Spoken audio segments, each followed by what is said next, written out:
Everybody, JayC here, and welcome to another live stream. It's been a while. It's been over a month, I know, and a lot has happened in that month with San Diego Comic Con and all the news even leading up to Comic Con. June was a pretty news and or July, I should say, somewhat June, but mostly July was a pretty intense news month. So a lot of stuff has happened since I really last talked to you guys.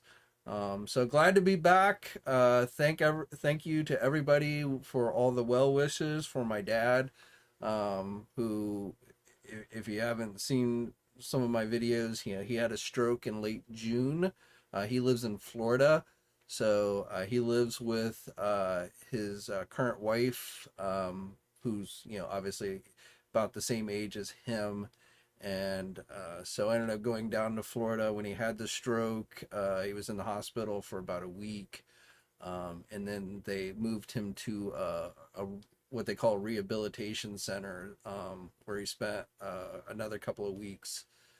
And I came back from Florida, during that time to try and, just get things settled here and get ready for Comic Con coverage. But then I ended up going back to Florida.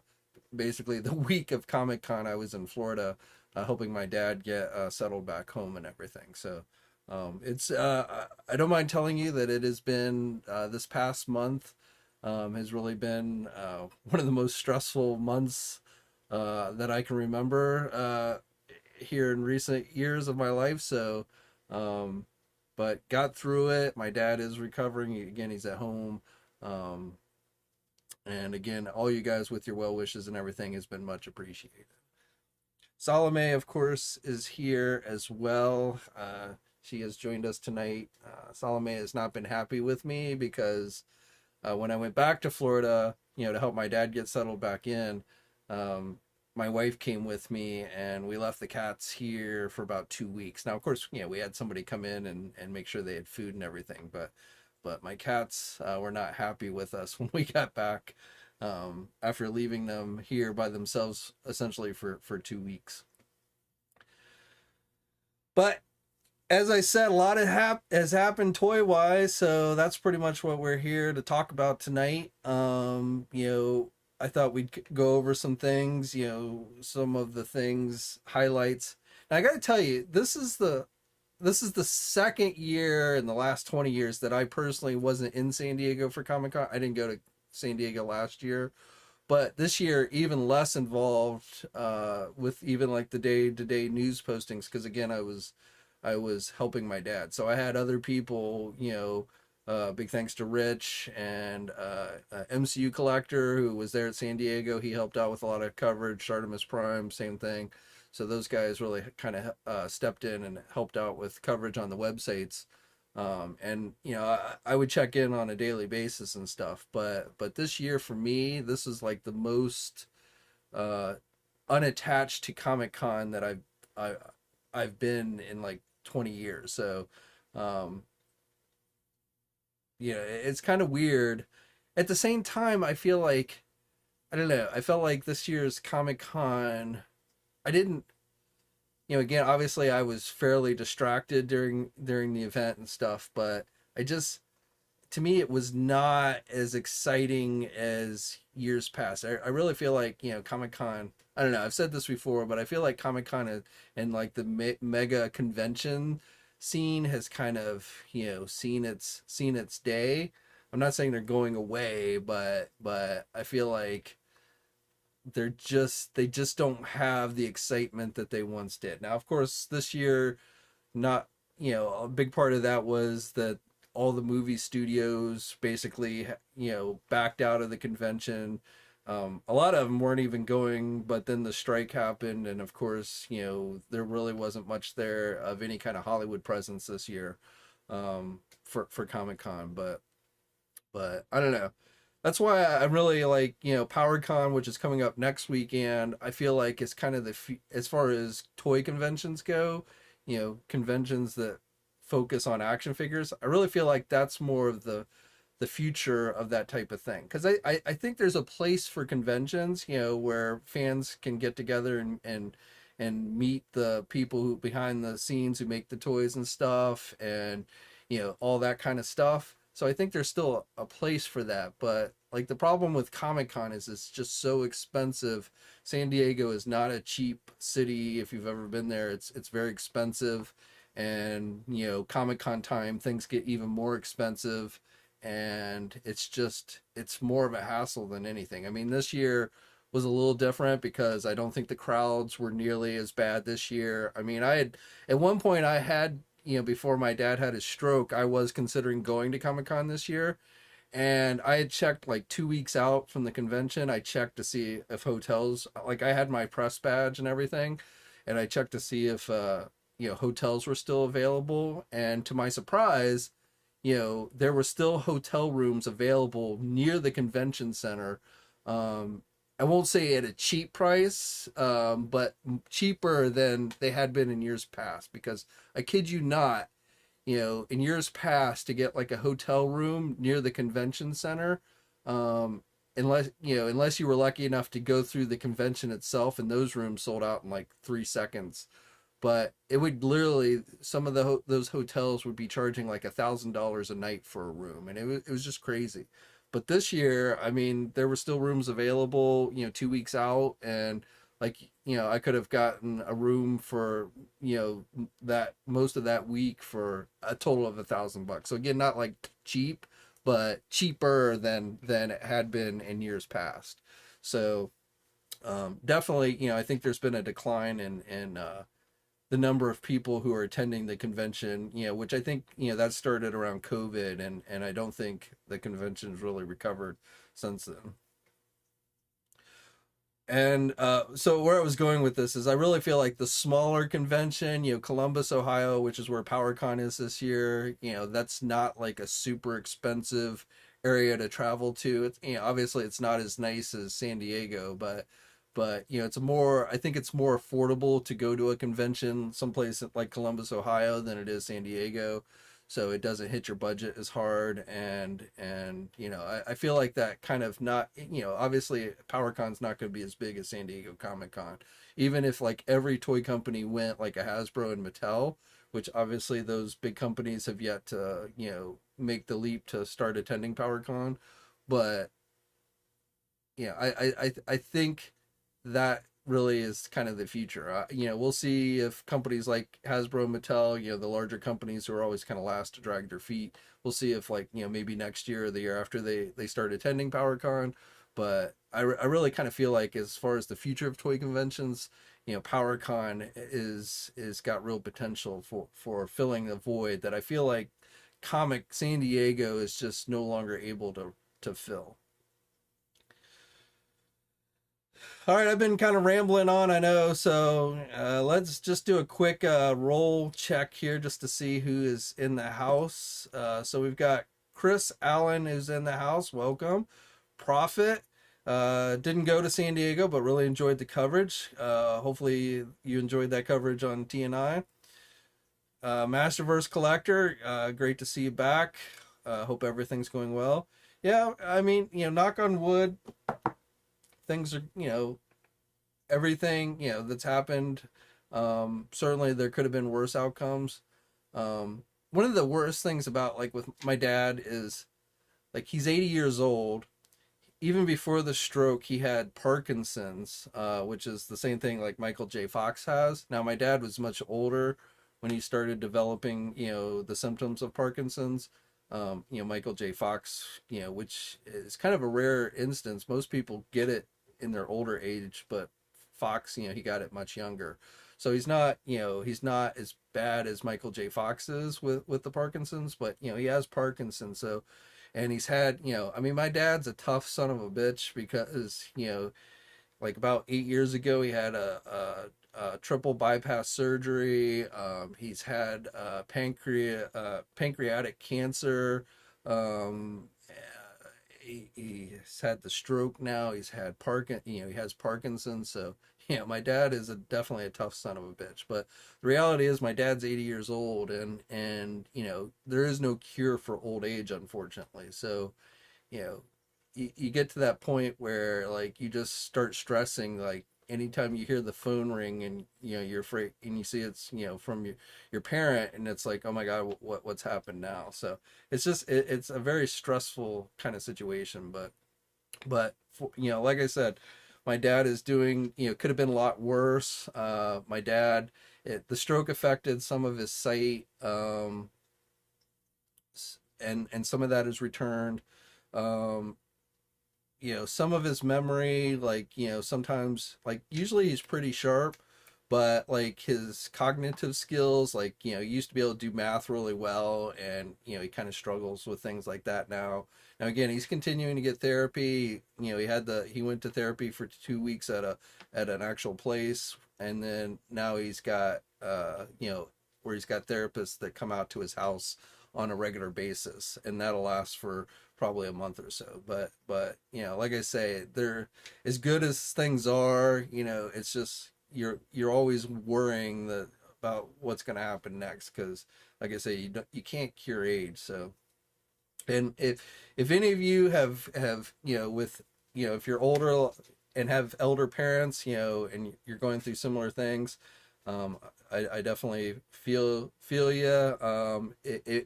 If your parents haven't quite gotten that old, but are starting to get, up there, I would sit down. One of my recommendations, and this is something I wish I had done sooner, but like, sit down with your parents and like have discussions about, what are their plans, as they get older, and, if they have a stroke, or if God forbid, they lose their mental capacity and they can't really function by themselves anymore, things like that. It's not easy, because nobody likes to talk about that kind of thing. Nobody wants to give up their independence, things like that. But I definitely recommend trying to have conversations now with your parents about that kind of thing, than waiting for something bad to happen and then having to kind of deal with all that stuff. All right, sorry, getting off topic anyway, but let's get back to roll call here. So, TV Party, good to see you. Thanks, man. Paul's in the house. Corn Viper, Joseph, Quinn's Comics, good to see you, my friend. Hope things are going well with the store. Comics 1017, welcome. Gnarly Charlie, welcome. Aaron Scott, Julio, Nico. So it looks like we got a pretty full house here. So let me ask you guys, let me put the question out to you guys, what did you enjoy about Comic-Con? Like, what did you see? What toy company impressed you the most? What toy company least impressed you?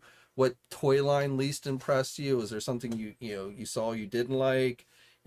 Let me hear your thoughts on what you liked, and then I'll start to share my own thoughts. And I will tell you, probably, the line, which isn't surprising, is, I thought G.I. Joe Classified was probably had the best reveals for me personally. Yeah, G.I. Joe Classified, I thought really kind of had the best. Mike D, X-Men 97. So those went up for pre-order today. Did you pre-order those? I gotta be honest, I actually kind of like those Epic Hero X-Men figures that Hasbro's doing, the 4-inch ones, better than like the Marvel Legend ones. Mainly just because I have all those characters in Marvel Legend form, so I really kind of was digging those Epic Hero ones that they rolled out. Joseph enjoyed the Jada Toy stuff, so yeah, I saw they showed off another wave of Street Fighter figures. That's really what stood out the most to me as far as Jada toys. Roman, Masters of the Universe, really? I don't know. The Masters stuff, to me, I mean, there were a few cool figures like Gwildor I thought was pretty nice, but the fact that like Mattel's taking Masters of the Universe as Origins exclusives, I'm sure Scott Nilik's, queuing up his Masters of the Universe's Dead video for next year already. But, I definitely don't really see that as a great sign for the line. So I don't know. But yeah, I mean, there were some cool figures there, but I wasn't nearly as impressed with Masters as I might have thought I would have been, if that makes sense. Damien, Flash Gordon Trio, Mirage Rat King, Giant Krang, and Mega Man 2. So sounds like NECA had a lot of things that you like, Damien. Cat Slayer, definitive toy. So yeah, let's talk about the Cat Slayer. So I yeah, I actually I like it. I think it looks pretty good. And while I kind of wish it was like in scale with like say like the Thunder Tank, I realize that that's not feasible. So um, I'm not bashing it for not being in scale with the Thunder Tank. But at the same time, I'm left, this age old question of, where the hell would I even put it? So I have not backed the Cat Slayer yet, and I don't know if I'm going to. But it is fully funded. I don't know if it's going to get to any of the stretch goals, but at least the Cat Slayer itself is fully funded. I do think it's kind of too bad that, they're not letting places like Big Bad Toy Store and Entertainment Earth sell it. So I think that would have probably helped instead of doing like the crowdsourcing thing. But whatever. But it is fully funded. It definitely was, one of the bigger, more standoutish reveals of the convention, though. We actually saw the images leak out like the day before the convention even started. But yeah, that was definitely kind of cool. Gnarly Charlie says the classified vamp. Yeah, the vamp. Wait and see what the price and how exactly. Obviously it's going to be some type of retail release, but like, is it going to be another HasLab exclusive, or not HasLab, but Pulse exclusive, or will it be a general release? So I'm kind of waiting on more details on that, but interesting to see them do the vamp. I gotta say, I probably, if I get the vamp, which I probably will, unless it's like outrageously priced, it's more for the figure than the vehicle itself. I mean, I don't dislike the vamp, but I really, I'm kind of, again, GI Joe classified, and I've got a his tank coming, which I'm gonna have to figure out where to put that. We got the Dragonfly coming, that I'm probably gonna hang, but still, just so many of these big giant items, and they're just like, I just don't have the space for all of this stuff. So it's really getting to the point where I'm having to pass up things, just not so much about the money, though that certainly, is something to consider, but just I don't have space for it. Like, in fact, you can't see it here, but over here on this table right next to me, I have this whole pile of unopened toys. So things that have piled up that I just, because I've been away and things like that. So I'm like, I've got another box coming from Big Bad Toy Store. So it's just like, I've got all this stuff, and I'm like looking at it. I'm like, where am I going to put this stuff? Like, I really think I'm going to do like a major shelf reset where I'm going to have to start setting some stuff aside, like putting them in bins, because I've run out of room, to be quite frank. So like, for instance, I may end up putting my Origins figures in a bin so that I can make way for more room for the Masterverse figures. Because like right now, my Masterverse figures are so crammed in on the shelves that I've allocated for them that, I can't even really enjoy them anymore. So, um, yeah, so, but I've got like, I got, I got the new I got this. Moon Dragon's okay. I mean, she's not like a favorite character, but this has always been my favorite version of Drax. So I've always preferred this big hulking version of, dumb Drax than like the one that's more based on the MCU version. So when they announced this, I was like, yeah, I got to get this for Drax. So that showed up. I got the Doomsday from Target. That showed up. I haven't opened it yet, but I've heard a lot of people say that the Doomsday figure is very loose out of the package, like the joints and stuff. So I've heard there's been quite a few QC issues with the Doomsday figure, unfortunately. So what else do I got here? I got the new Eternia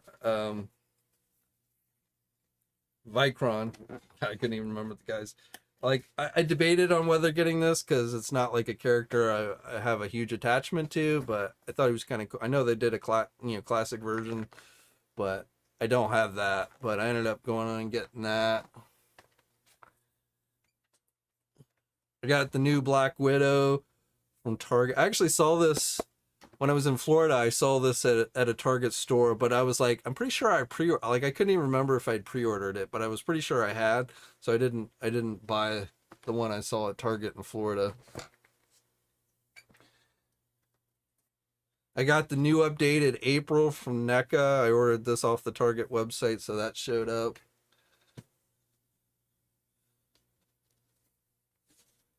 I ended up getting the turtle set, the IDW turtle set, also from Target. I was kind of on the wall with this one because I'm not really collecting the IDW comic stuff or the Mirage. Even the Mirage. These are the Mirage, yeah. Sorry, getting my comics mixed up. But I was kind of on the fence with these. Like I have the original Mirage turtles that NECA did. So I have those, but I was kind of on the fence with this, but I ended up going on and getting it anyway.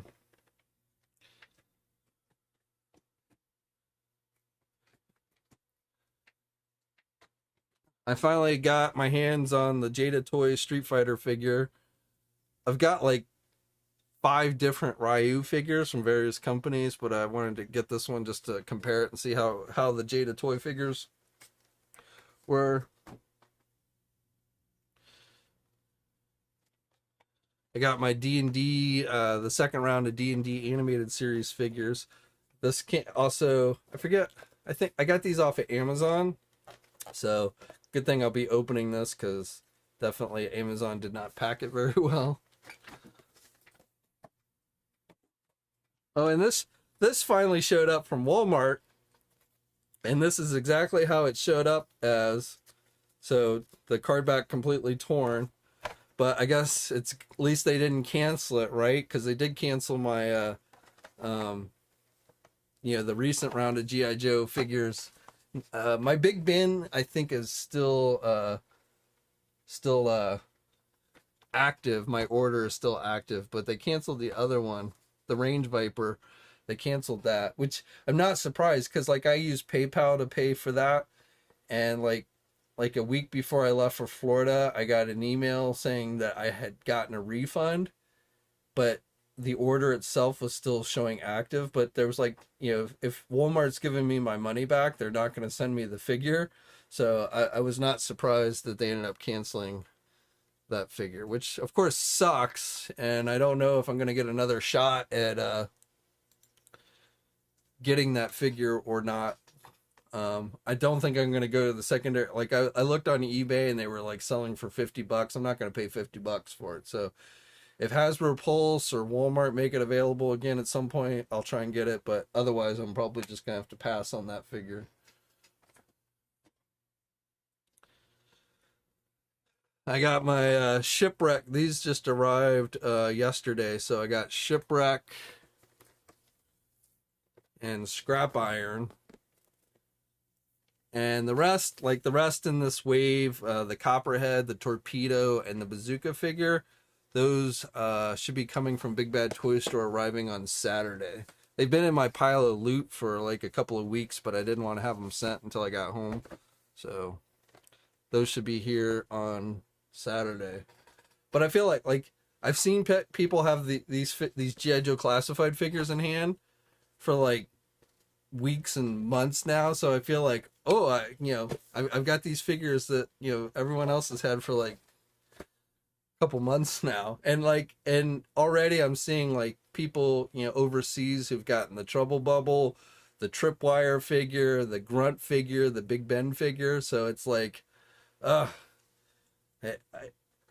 I mean, I don't blame those guys getting the stuff overseas, but at the same time, it's a little frustrating to always see, these people overseas get these figures like months before we do here in the U.S.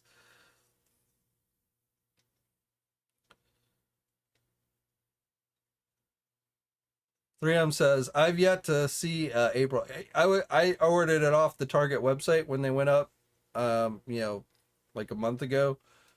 So I got lucky and was able to grab them off. I've not seen those in physical Target stores though. I think those have become pretty hot.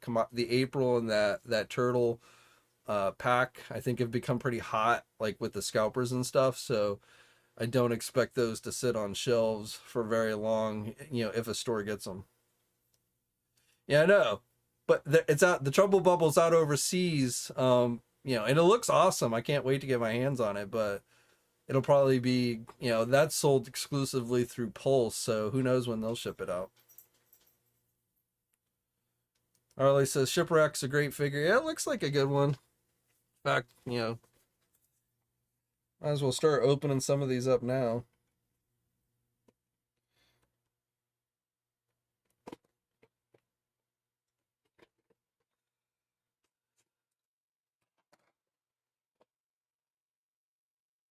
Yeah. I've had Shipwreck, or not Shipwreck. I've had Rock and Roll. I got Rock and Roll from Big Bad Toy Store like in mid-June. So I've had the Rock and Roll one for a while, but Big Bad Toy Store was slow to get any of the others in. And then I don't think Big Bad Toy Store, I don't think, has yet to get in Scrap Iron and Shipwreck. So I saw these were in stock. I saw Shipwreck and Scrap Iron were in stock on Amazon. So I went on and just got them there because they were in stock.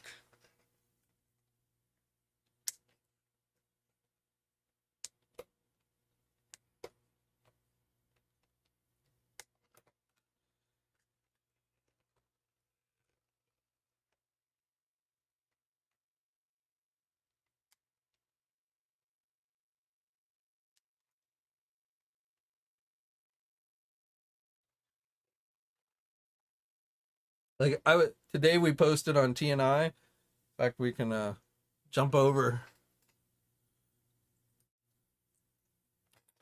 So first of all, just a quick heads up. So tomorrow at 12 noon, these are the McFarlane figures that I think are gonna be going up for pre-order. These were shown at Comic-Con during the McFarlane panel.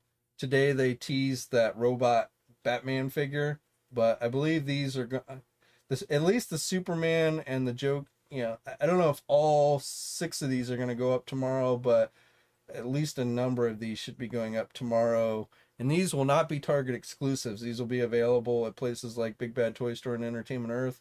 So they'll be going up around 12 p.m. Eastern time. So just a little heads up. And they tease, here's a better look at that Batman figure. I think this is based on the comic, not the actual original TV series, because I don't remember there ever being a robot Batman. Like a lot of these 66 Batman figures now are being based on the comic that DC Comics recently released. So, Superman was never in the original, Batman series, obviously. So that's definitely from the comics.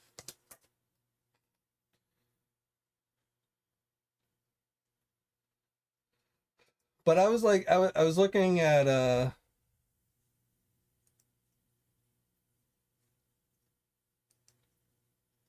the classified tripwire that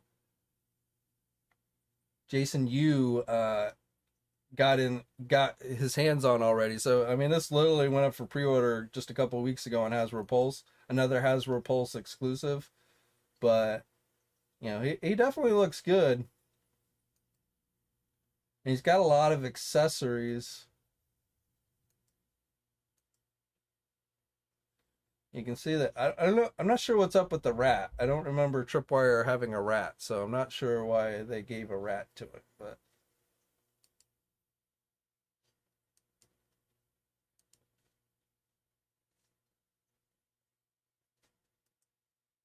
But the thing about this figure, it's $35. It's a cool figure and it does have a lot of accessories, but I don't know.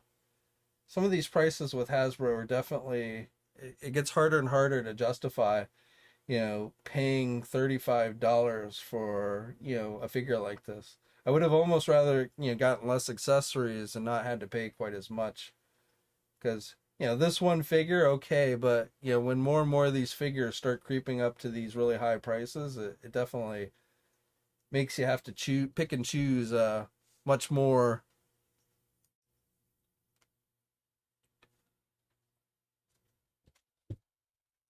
Damien says, yeah, a Mad Hatter and Clock King, yeah, those would definitely be cool. And again, like to circumvent a lot of the licensing issues with like the actors and stuff, I think that's why they're doing them based on the like that's how we got the Batgirl figure, because that Batgirl's technically based on the comics, not the original TV series. So, there was like issues with the actress's estate, getting the likeness and stuff, I think originally, and then he was able, to do the quote unquote based on the comic. Uh, Still win 87. Thank you much, man. Much appreciated. I will keep going as long as possible, my friend.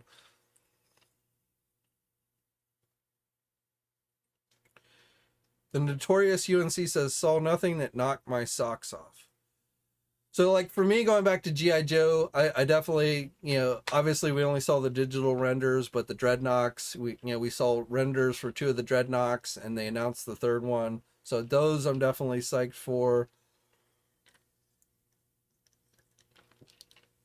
General Hawk. So for me, definitely the standout of the show was definitely G.I. Joe. I gotta say, as far as like least excited for, the Marvel Legends stuff really did not do much. I mean, again, X-Men '97, those figures. I mean, I'm looking forward to the cartoon, but those figures to me just weren't different enough of the ones I already have to be worth getting again. So, and like the Marvel Nightwave that they showed, I mean, there were some good ones there, like, but I don't know. I just was not super excited about this year's Marvel Legend reveals. I wish they would have started showing some of those like Spider-Man No Way Home figures. Those I think would have definitely been kind of cool. I mean, they teased the Doc Ock, but I feel like, I don't know. So I guess if, being completely honest, Marvel Legends was a little bit of a letdown for me. You're right, John. The Crystar was like, that was like something I was not expecting at all.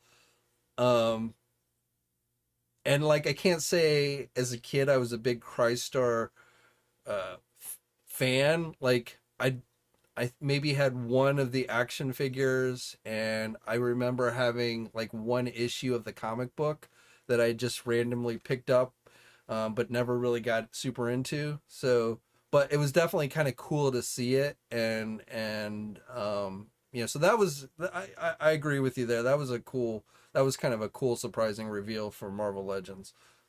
In fact, I would probably say that was one of the coolest reveals as far as Marvel Legends go for me personally.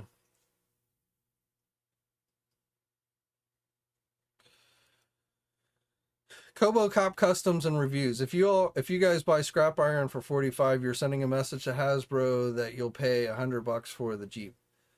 Yeah, you're not wrong, but it goes beyond just like say scrap iron. I mean, and we've talked about this before. First of all, I don't think there's any, I guess maybe the way to put it is putting the genie back in the bottle. Like, I don't think you're going to see prices unless quality significantly reduces, less articulation, smaller scales, things like that. Those are the only ways you're probably going to see prices go down in any real way at this point.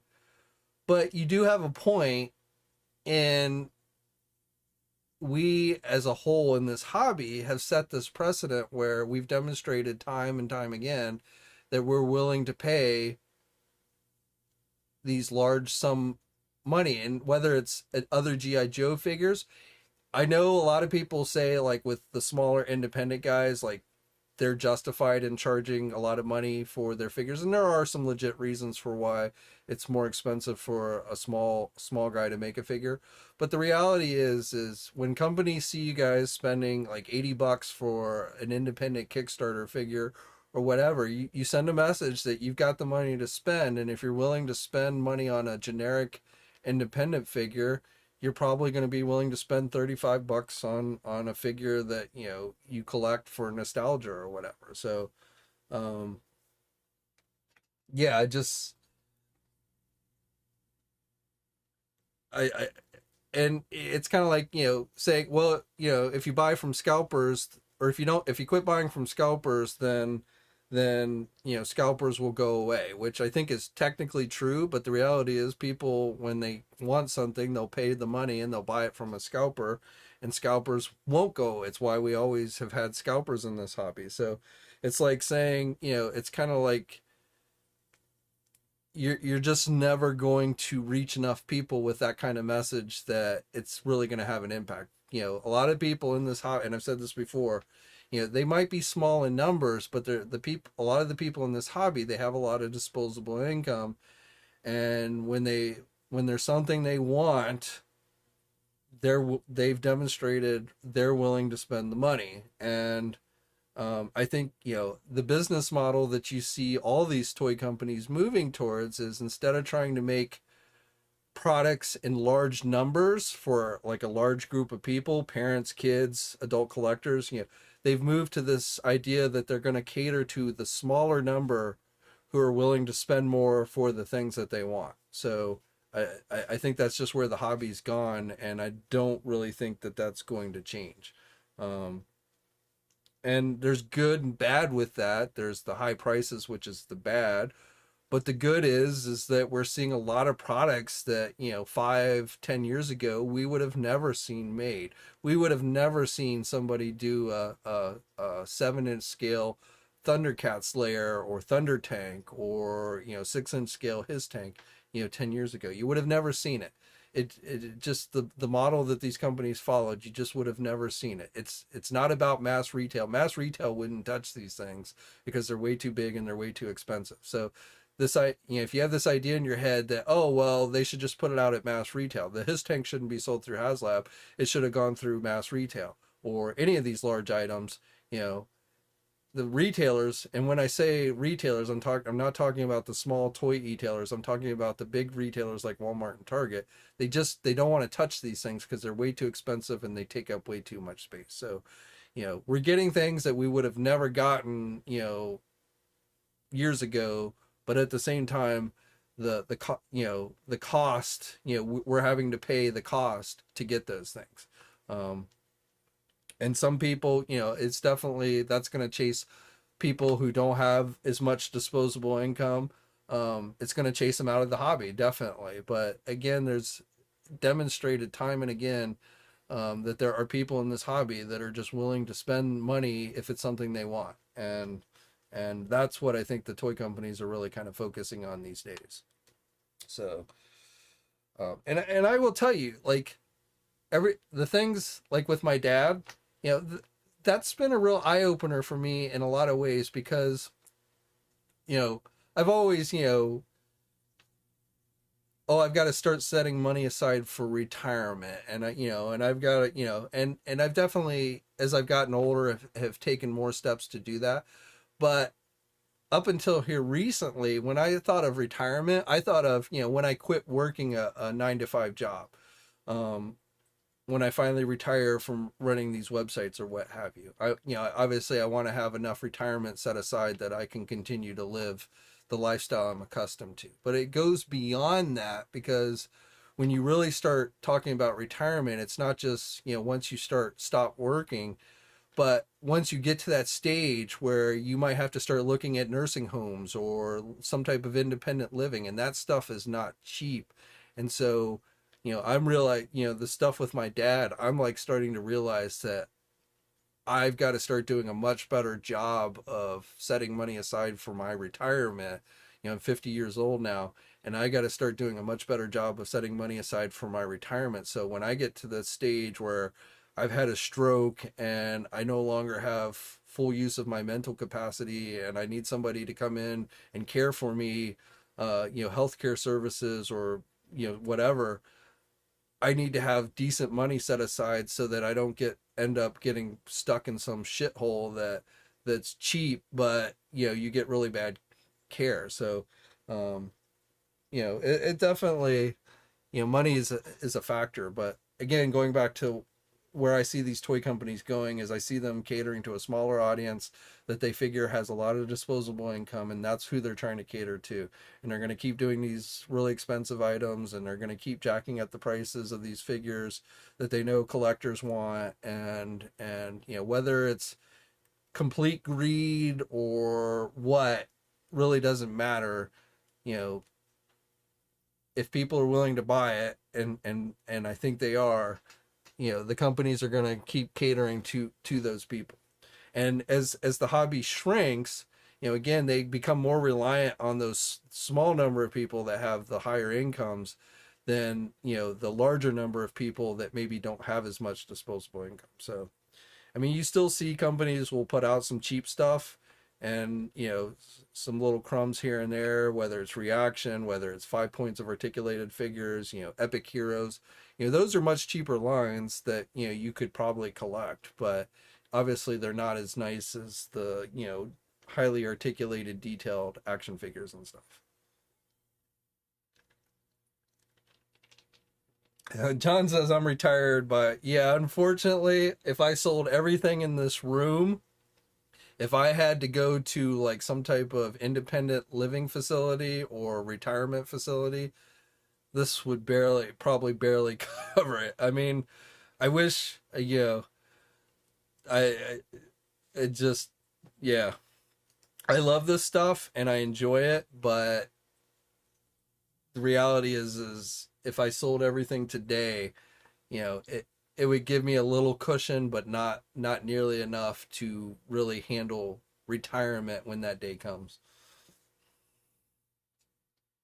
And this, like, because I've been researching this stuff, like in this past month, I've been researching a lot of this stuff, like, not nursing home, because my dad refuses to go to a nursing home, and I don't blame him because, like, when I was in high school, I interned 1 year at a nursing home and it was horrible. I don't know if any of you have ever been in a nursing home, and I'm not saying they're all this way, but like, you would go in and there would just be old people sitting there like screaming at the wall or what have you, and it's just like I wouldn't wish that on anybody, but at some point my dad may need to go into some type of independent living where, they're still fairly, they're living in like their own apartment, but there's like medical people in the building so that if there was an emergency, they would have something like that.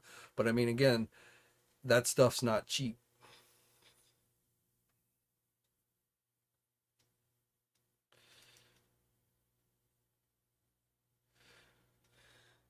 3M says, if there's anything left by next month or two, I might get the store. Yeah, see, like, I hate to say it, but I was looking, like, I would like to get the Marvel Legend Hawkeye Sky Cycle, mainly for the Sky Cycle. The Hawkeye, I'm fine with the Hawkeye I already have, but I would like the Sky Cycle. But I like, and I was in the Destroyer figure and Thor 2-pack, that looks pretty nice. But I'm like looking at those prices and I'm looking and I'm like, what, there's probably a pretty good chance these will end up going on discount later in the year. So I'm just going to wait until they go on discount because it's like, like I say, it's just getting harder and harder for me to justify paying, $50-$60 for a couple of action figures.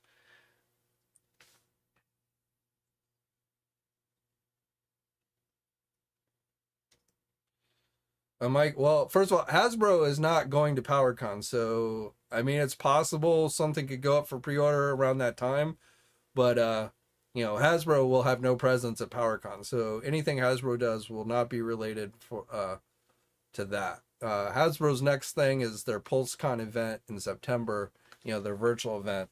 That's going to be Hasbro's next big kind of reveal, but I'm not sure what the next items that will be going up for pre-order or when exactly. I haven't really looked that closely, but probably that Disney Plus wave, or the what's the other? Marvel Nightwave already went up for pre-order. The X-Men Wave just went up for pre-order. So yeah, probably the Disney Plus wave will be the next thing to go up for pre-order. I think that what was it, the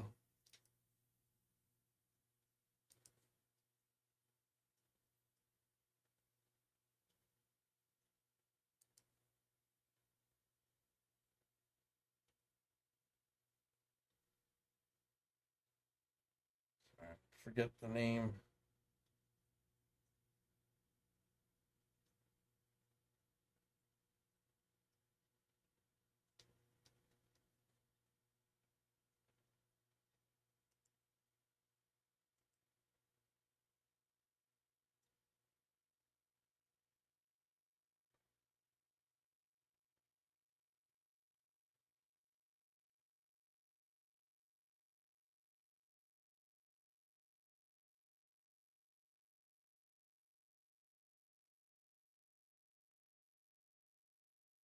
The Detroit Steel figure. That's probably going to go up at around PulseCon time.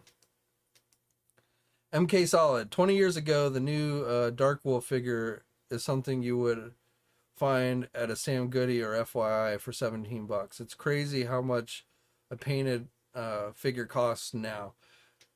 Well, maybe you'd see that if a company decided to pick up that particular license.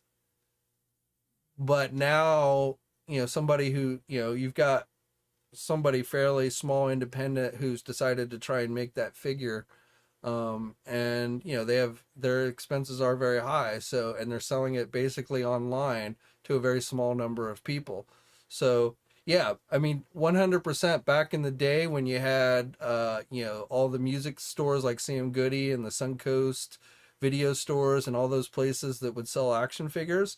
You had Toys R Us and stuff. You had, a much larger retail landscape for these companies to sell those figures. You're 100% correct that they could get that stuff out in larger numbers and therefore at cheaper prices. But those days are long gone, because all those places went out of business. So now you're left with selling that kind of stuff in a very small market. And so it becomes very expensive. Some of you, like, I noticed in my video yesterday, I mentioned the Hasbro Pulse, $50 premium thing, which, you will never convince me that is not a fucking scam. I'm sorry, you just won't. Because I know some of you will say, oh, well, I buy so much stuff from Hasbro Pulse and the free shipping's worth it for the $50. But here's the thing. First of all, that's not how Hasbro markets that premium thing. Hasbro uses scare tactics to say, we're going to give you an opportunity to have a better chance at getting our figures first if you pay for the premium. They even rarely mention the free shipping. It's all about, oh, well, you get free, you'll get an hour jump on everybody else to order the stuff through Hasbro Pulse, if you pay the $50 premium. So that's what they're using to market the premium service. Okay. Now here's the thing. Here's the problem with that. Hasbro has complete control of how much of that stuff they make available. So if it's hard to get, that's because Hasbro has chosen to make it hard to get. And so coming out and saying, oh, we're giving you an opportunity to pay $50 to have a better chance at getting our stuff that we've made hard to get. I'm not sure how you don't see how that's pretty screwed up. I mean, I just don't.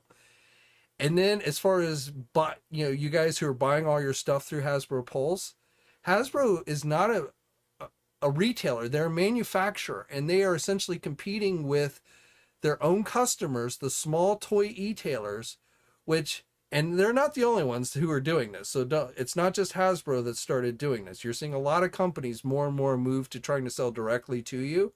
But the problem with that is that they're going to end up putting all these small toy e-tailers out of business because, you can't compete with the manufacturer if they start making sure that they're the first ones to get everything and they're giving you, free shipping and all that, these small e-tailer businesses are not going to be able to compete.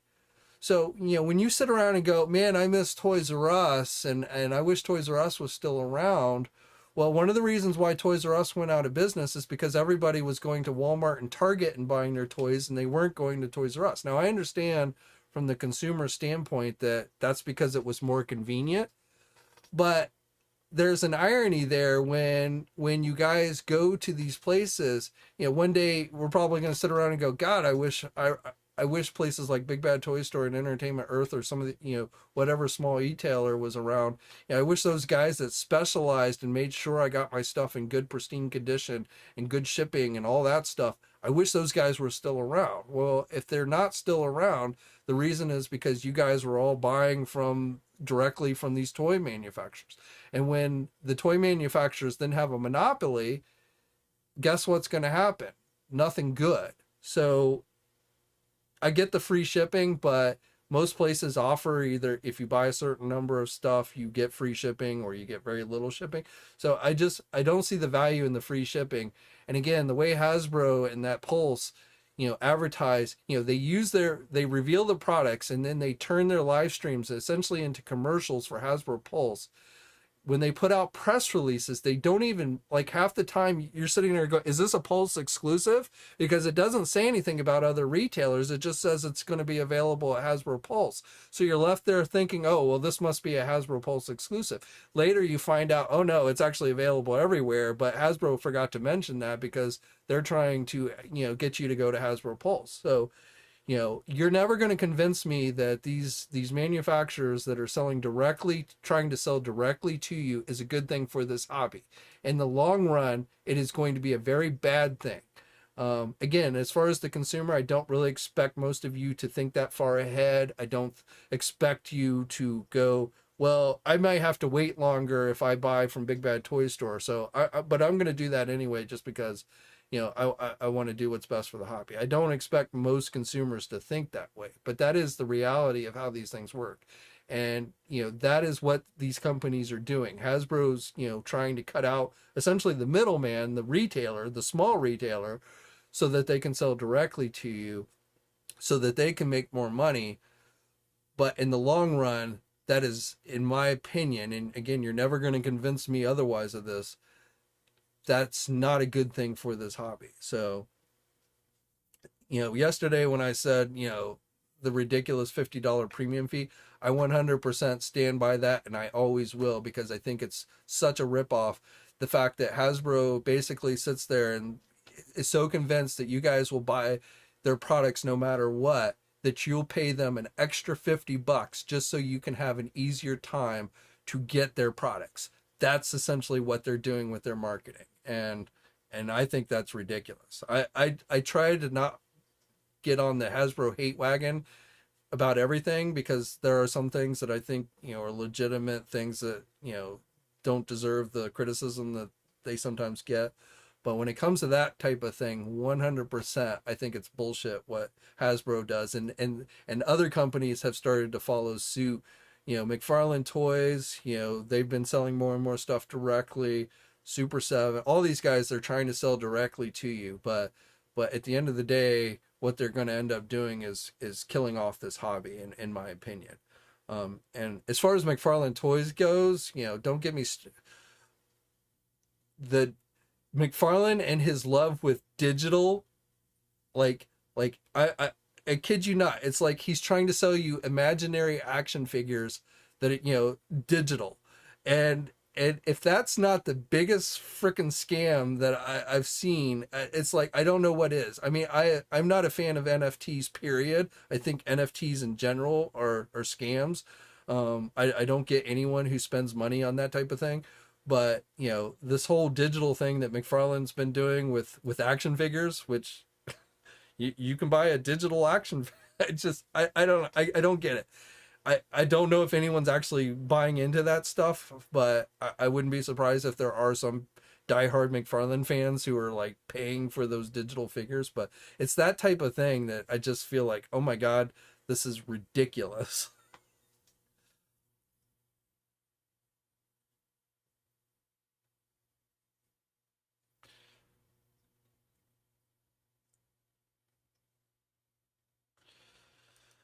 Quinn says, I appreciate all my customers that support local first. Comic shops are the last vestige of toy stores we have. We carry things that Walmart, Target don't support. Yeah. Yeah. I mean, I'll be honest with you. I very rarely, like, ever since I used to go to comic book stores on a weekly basis because I was very much into comic books, but like, I don't go to my local comic book store hardly at all. I probably should, but and again, part of it's a convenience factor. So I'm not gonna, like I said, if you're choosing to buy from Hasbro Pulse because it's more convenient, I get it, and I buy things that sometimes out of convenience or what have you. So I totally get it, but it doesn't change the fact that this is what these companies are trying to do, and in my view, they're going to end up killing off these small toy retailers. But it's not the first time this has happened, because like I said, Toys R Us went out of business because the toy companies started catering more to Walmart and Target, because Walmart and Target had more of a retail presence, and it was more important for these toy companies in the short term to get Walmart and Target to carry their products.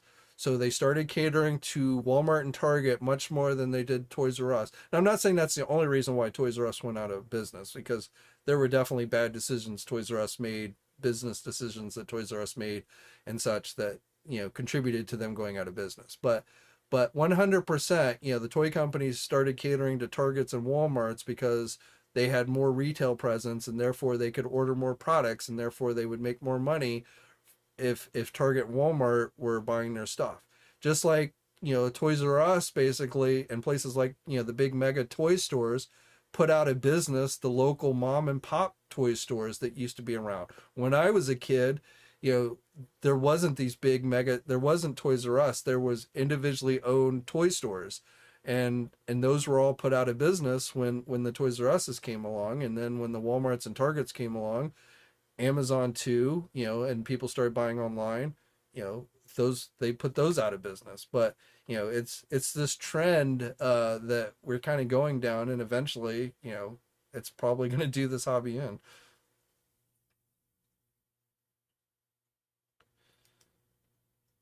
Well, I mean, comics, yeah, I mean, comics certainly, I not in the 80s, 90s is when comics took their biggest blow, I think, when the big bubble burst for comics. But I mean, comics, and there have been spurts where comics, I think, have had, you know, where they've kind of rebounded some. But I mean, to me, comics, again, going back to prices, it's just, a $5 comic book is just not worth it. When they were 50 cents, when they were 75 cents, even $1.25, you know, I would buy tons and tons of comics. But as they got more and more expensive, it just was no longer practical.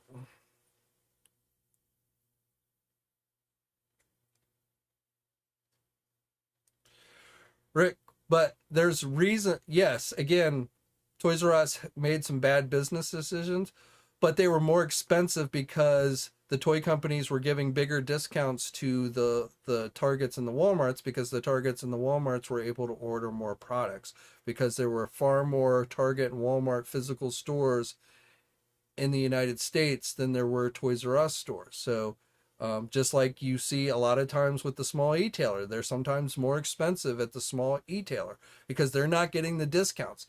Instead of, another thing that annoys me about things like Hasbro Pulse, Hasbro could be trying to work with the small toy e-tailers to help them grow, but instead they've decided to compete against them. And so, I think it's a very short-term strategy that I don't think in the long run is going to benefit the hobby. But like I said, I can say that until I'm blue in the face, and there'll be people that will refuse to accept it. And again, convenience and price, low price, whatever, those are going to win the day no matter what. And that's just the reality of retail, and the situation that I think this hobby's in, honestly.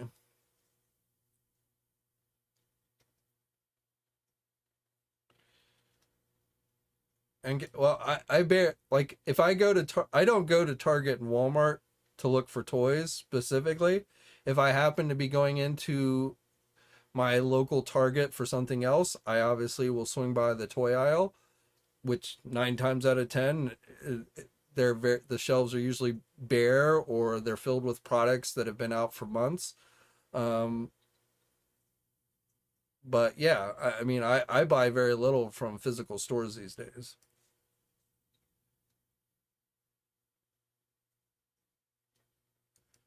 Mr. Cheeseburger, why don't Big Bad Toy Store and E stop selling Hasbro products? Why compete with Hasbro? So Hasbro is the largest when it comes to like boys action figures, especially stuff that collectors buy. Hasbro is the largest company there is, okay? It's like saying, like, if I don't like Hasbro doing something, it's like saying I run action figure news site for adult collectors, okay? Say Hasbro does something that pisses me off, which believe me, they've done many times. But and I could sit there and say, well, you know what? I'm going to quit covering Hasbro products.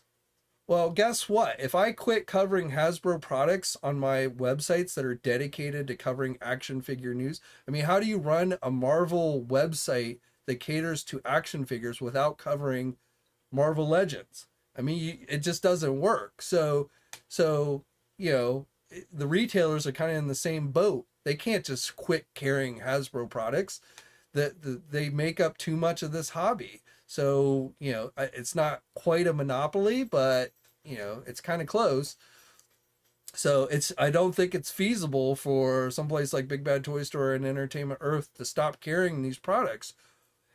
And I'm not saying that they're not making money. They probably at this point are, but you know, it is a trend. You know, in the last several years, you've been seeing the toy manufacturers move more and more in this direction. And so it's probably becoming harder and harder for the toy, you know, retailers to compete against the manufacturers. Now, this isn't based on any insider information that I have. You can just watching from the outside in. If if you're a toy retailer and the manufacturer that makes the toys you sell starts selling the exact same product at the same price, and they're using all of their resources to promote selling the toys themselves, how do you think that's going to affect the toy retailer? It's not going to be good for them, right? I mean, it doesn't take a genius to see how, you know, the toy manufacturer who's competing against the retailer that the manufacturer provides the inventory for to sell, how that's not going to hurt them.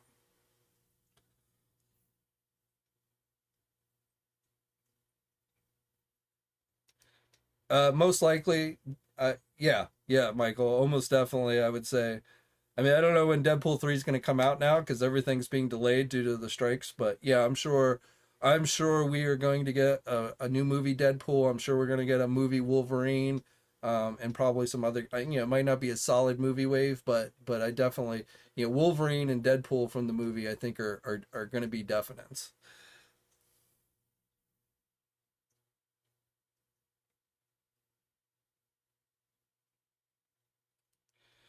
Comics 1017. Big Fun in Columbus, where PowerCon is, has a database of small toy shops across the country. Hasbro and Mattel could work with them all as a network of retailers instead of being so greedy.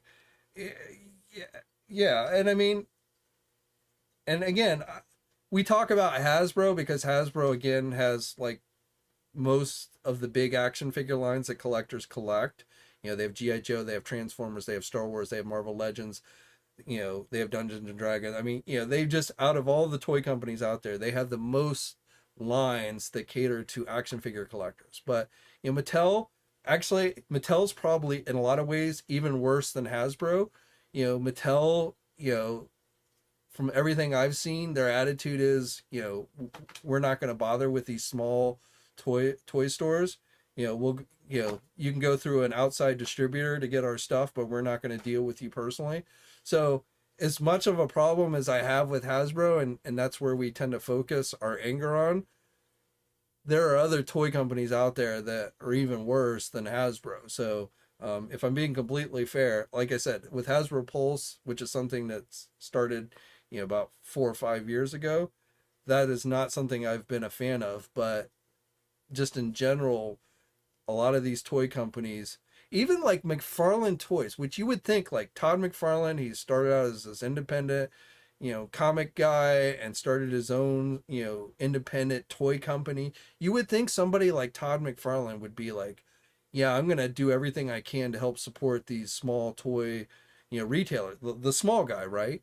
But no, McFarlane, his focus was getting his products in on the shelves at Target and Walmart because again, for a toy company, that's where the money's made. If you want to make a lot of money, making toys, it's very important to have your products on the shelves of Walmart and Target because even though, most of us when we go into a Target and Walmart, we don't see jack shit. The reality is that if Walmart ordered just one case of action figures from like a Hasbro, like one case of Marvel Legends for every one of their stores, same thing with Walmart, for every one of their stores in the country, that would probably far out dwarf anything that like a Big Bad Toy Store or Entertainment Earth could order because just one case of figures for every store in the country for Walmart and Target is a huge number for a toy company. So it doesn't mean that you're going to see them on the shelves because those cases will sell out very quickly, but from the toy manufacturer, they've just made a lot of money because Walmart and Target have so many stores out there, and that's the math that you're dealing with. So,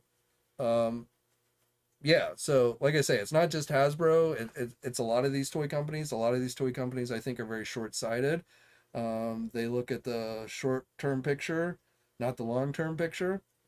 Um, and especially when you start getting to bigger, like corporation type mentality, it's very hard to I don't know how many of you have ever worked in a corporate environment, but it's very hard to have change happen in that corporate environment because you've got just so many different working parts of the company that it's very difficult. But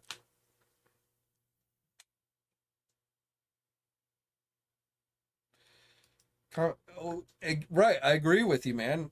You would think so, but Todd McFarlane's a businessman. He wants to make money, so his focus is on making sure that Target, Walmart, and Amazon carry his products. The other guys are all kind of afterthoughts. So, and I guess from like that standpoint, if I was running a business, I can't honestly sit here and say I blame them, but from the consumer standpoint and just watching the hobby as a whole, I definitely don't think it's a great strategy. Still, still, I would say, and most of the companies have already, but I would say in the next 2 to 3 years, you're going to see every toy company start trying to sell directly to the consumer. Again, that is just a trend that that all these companies have been moving towards for some time now, for a good number of years now. And I can sit here and bitch about it until I'm blue in the face, but it's not going to change that trend. So, it's just one of those things where unfortunately I think we have to accept it and we'll end up feeling and seeing the outcome of it as the years progress. But yeah, if there's any company left that is not selling direct to consumer, I think you'll see that change in the next year or two. Michael, I accept it's done too. Yeah, I don't think we're going to see that return. And honestly, I would not be surprised if this is the last season of the Revelation series as well. So I'm not expecting like much longevity for that series either. Obviously, the movie, right before Comic Con, I think there was news that the live action movie, has completely stalled. Now, with the financial success of the Barbie movie, that might give Mattel some new leverage in Hollywood to maybe try and get something going for Masters of the Universe. I don't know, but yeah, right now to me, Masters of the Universe, I'm not saying it's dead, but it's definitely heading towards, in my opinion, that kind of life support area. But like I said, Barbie might pump some new life into a new Masters of the Universe movie, and if that happened, then maybe we'll start to see a new a new a second life for Masters of the Universe.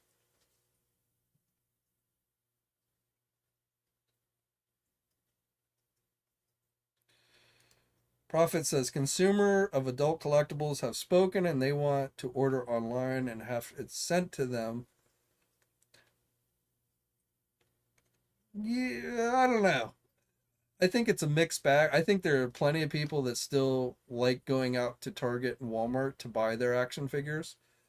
I think definitely in the last couple years, you've definitely seen more and more people buying online just out of convenience more than anything. But I let me put it this way: if I could reasonably expect to walk into my Walmart and Target and find new figures, I would be more prone to go there and look for stuff. I've gotten to the point where it's like a miracle if I see a new figure that hasn't been out for months on the shelf of my local Walmart and Target. So I don't even bother anymore. And I think a lot of people, especially depending on what part of the country they live, because there are some areas of the country that do still have stores that stock fairly well, the stores that are generally near the shipping ports and all that. I think those California, that's why you always see guys out in California finding stuff before anybody else, because those stores are near closer to the warehouses and the shipping ports and everything. So, but a lot of us, I think, basically we've just come to accept the fact that, our local stores are not going to have anything. And so we're just going to turn it online.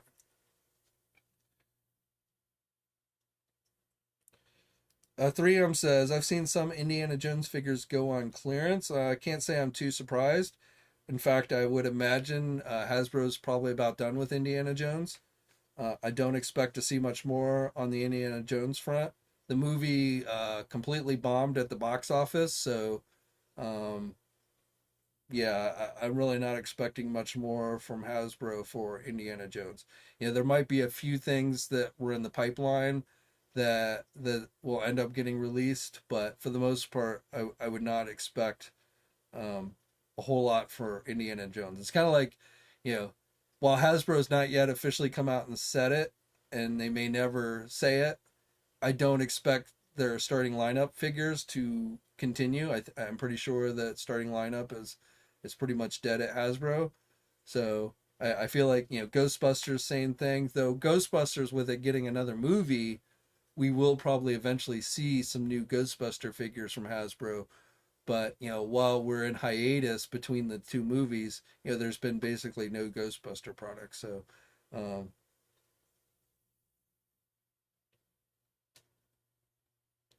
I Masters of the Universe is never going to be totally dead because it is just such a key brand for Mattel.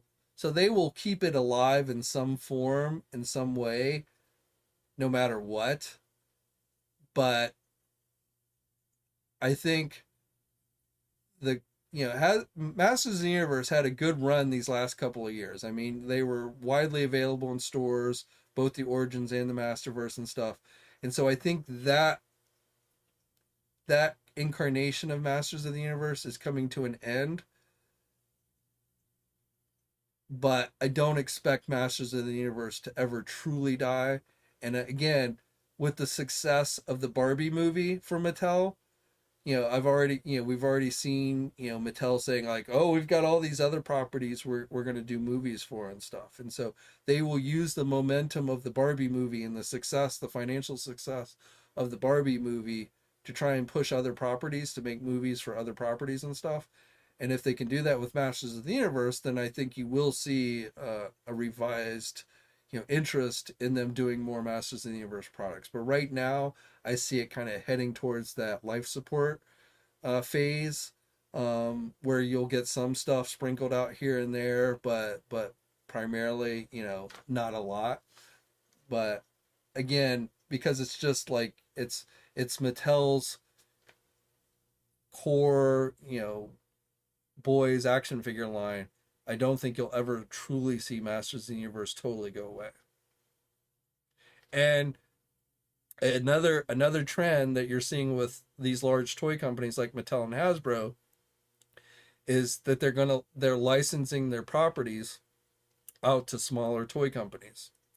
So like Hasbro today released their second quarter financial reports where they had continued to show loss. They just sold off E1, their E1 entertainment division, and they sold it for like 500 million. I don't know, I forget the number, but they made a lot of money off of that sale. Of course, I don't remember what they paid for it to get it, and they only bought it a few years ago, so I don't know how much actual profit they made on that. But regardless, they got this huge influx of cash here because they sold off E1 to Lionsgate, but they still are struggling as far as sales go, I think.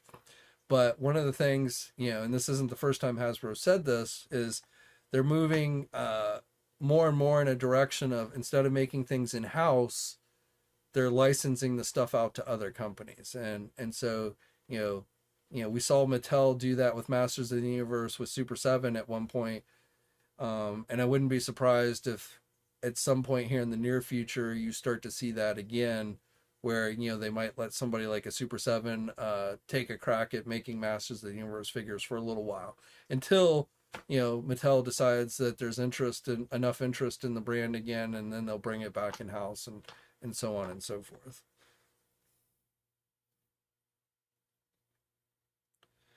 Comics, yeah, I don't know. I don't know if Saban wants to buy it back, to be honest, but I definitely Hasbro. I don't think buying the Power Rangers license worked out as successfully as Hasbro was hoping. So, but again, Hasbro's licensing Power Rangers out to other companies. Super 7 and 3-0 and who knows who else, but they're taking those brands and they're licensing them out to other companies. So who knows, maybe they'll license out something like Mask to a company like Super 7 or something like that, if somebody's interested. I mean, it somebody has to be willing to pay the licensing fee and feel confident enough that they can sell enough of the figures to warrant that cost to take that on. But that's definitely a direction I think you're going to see large toy companies take more and more, is just licensing the stuff out to smaller companies.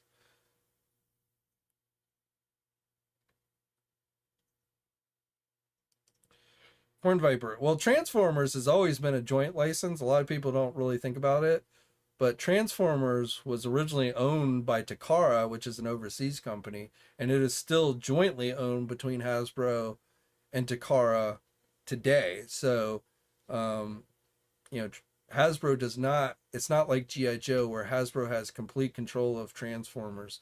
They do share that with Takara.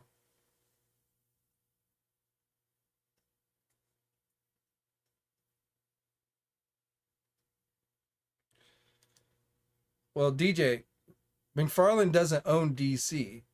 Warner Brothers owns DC. So McFarlane can't license something they don't own out to another company.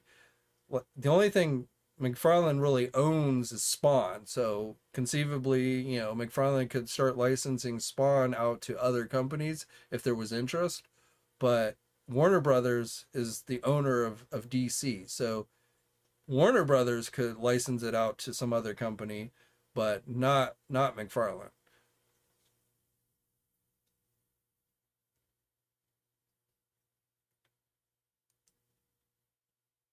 Hasbro sells the Transformers, but it is a jointly owned license. Like Hasbro has to, Hasbro can't just do whatever they want with Transformers. It's essentially a joint venture between the two companies.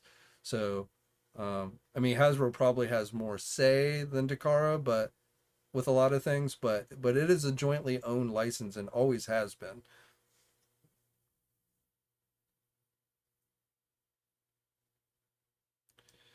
Any like a company like McFarlane Toys has the license for DC for they just I forget what year they have it till now. They just announced it not too long ago. But when that license comes up in 3 or 4 years, whatever it is, then yes, it's certainly possible another company like a Jada or whatever could come along and try and outbid McFarlane or whatever, you know, and try and get that license away from McFarlane. Just like McFarlane got and Spin Master got the DC license away from Mattel, you know, so anything's possible. But like a Jada Toys right now is not really set up to handle a license like DC, because any company that's going to take on the DC license, they have to have a presence in the major retailers like Walmart and Target. They have to have the shelf space, because Warner Brothers isn't going to want a major license like DC not to have a presence in those physical stores, because Warner Brothers looks at that license as promotional tools for their movies. You know, there's a reason why every movie gets an action figure line, because Warner Brothers demands it of whatever company has the license, because they want, when a movie comes out, they want all those products flooding the shelves promoting the movie. So, you know, if a smaller company, and McFarlane used to be in that boat, and that's why, you know, before they got the DC license, which of course they got split, they didn't get the entire DC license. The kid oriented stuff went to Spin Master, and then McFarlane got the more adult collector oriented stuff. But you saw McFarlane make huge strides in making sure their products were being carried, some of their products at least, like the sports pick stuff and things like that, were being carried at Walmart and Target. So they were developing that relationship with the Target and Walmarts, so that when they got a license like DC, they wouldn't have any issues getting their products on the shelves at Walmart and Target. Same thing with Marvel. Same thing with, you know, most of these licenses that are tied to these big blockbuster movies and stuff. The license holder is going to want to make sure that whatever company has that license, they're going to want to make sure that that company can get those products on as many physical toy shelves as possible, because the studio is looking at it as a promotional tool, and it's not about the action figure itself. It's about how well it's going to help promote the movie. So that's just something you have to kind of think about. And I think, you know, you see Super 7, you know, they keep trying to get their presence in Target and Walmart. They're using the reaction figures because they can't sell, you know, things like Ultimates, where most of the Ultimate figures are held, you know, they're joint licenses, like G.I. Joe or Power Rangers or Teenage Mutant Ninja Turtles or what have you. There are other companies that have those licenses. And so Super 7 can't really sell Ultimates in a Target or Walmart. I'm not sure how much Walmart and Target would want to carry Ultimates because they're so expensive.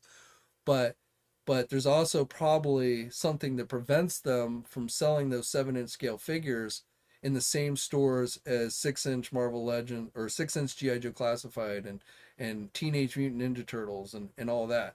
I mean, look at NECA and how much, you know, how hard it was for NECA to get those turtle products in the shelves of Target and Walmart, because Playmates probably did everything they could to keep NECA out of those stores as long as they possibly could, because they didn't want the direct competition.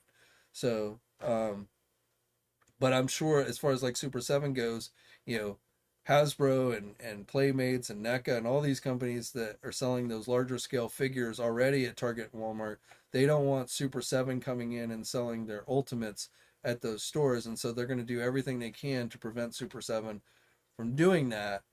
But that's why you see Super 7 put so much focus on those reaction figures, because those are cheaper figures that Walmart and Target are willing to carry, and that allows them to start to develop a relationship and a presence at those large retail stores.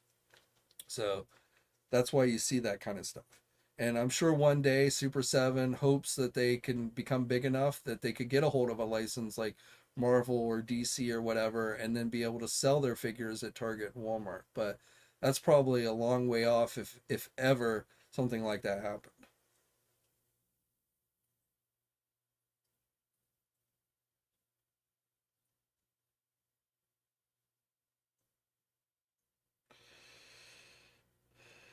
All right, well, it's going on 8 o'clock, so I feel like it's time to wrap it up. Yep. Well, I mean, yeah, I wouldn't call them jerks, but yeah, I mean, again, and you got to put yourself in their place. If, and Playmates is like, it's amazing in a lot of ways. Playmates' his primary line for like decades has always been Teenage Mutant Ninja Turtles. You know, there have been times where like there was a time in the 90s where Star Trek became pretty big and they had pretty successful Star Trek figures and, you know, a few hits here and there. But the thing that has basically kept Playmates alive for all these years is Teenage Mutant Ninja Turtles and being the primary master license holder for Turtles. And I mean, in recent years, you've seen Nickelodeon sell that license to so many different companies. You know, look at all the different companies that sell Teenage Mutant Ninja Turtle figures these days. Playmates Toys, NECA Toys, Loyal Subjects, uh, you know, even companies like Mezco. I mean, Mezco is not really competing directly with Playmates, but there are just so many companies out there today that are making Teenage Mutant Ninja Turtle product.